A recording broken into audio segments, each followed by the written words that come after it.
లైఫ్లో ఒక్కసారైనా blood donate చేసారా?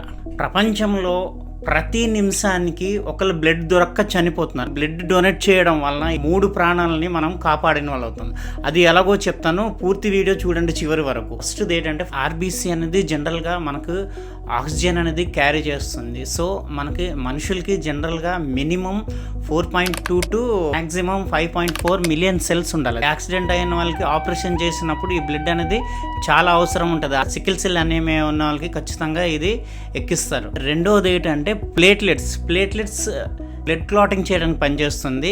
మినిమం 1,50,000 నుంచి 4,50,000 వరకు మనుషులకి అనేది ప్లేట్లెట్స్ ఉండాలి. ఇది డెంగ్యూ ఉన్న వాళ్ళకి కానీ లేదా క్యాన్సర్ ఉన్న వాళ్ళకి ప్లేట్లెట్స్ అనేది యూజ్ చేస్తారు. ఇది ప్లాస్మా ఫైర్ యాక్సిడెంట్స్ లో ఉంటారు, లేదంటే కిరోసిన్ పోసి, లేదంటే అనుకోకుండా చాలా మంది బాడీ అంత బర్న్ అయిపోద్ది. ప్లాస్మా యూజ్ చేసి ఆ బర్నింగ్ వాళ్ళని కాపాడతారు అనమాట. ప్లాస్మా అంటే 50 to 60% ఉండాలి. బ్లడ్ బ్యాంక్స్ లో అసలు స్టాక్ అనేది లేదు. సో మనం ఇస్తేనే కదా బ్లడ్ అనేది మనకు జనరేట్ అవుతుంది. జనరల్ గా మనం బ్లడ్ డొనేట్ చేసినప్పుడు కొత్త సెల్స్ అనేది జనరేట్ అయ్యి మన ఇమ్యూనిటీ పవర్ కూడా పెరుగుతుంది. దయచేసి నా వీడియోస్ మీకు నచ్చితే ఈ వీడియోస్ చూసిన వాళ్ళందరూ ప్రతి ఒక్కరికి షేర్ చేయండి. అలాగే బ్లడ్ మాత్రం ఖచ్చితంగా డొనేట్ చేయడానికి ట్రై చేయండి.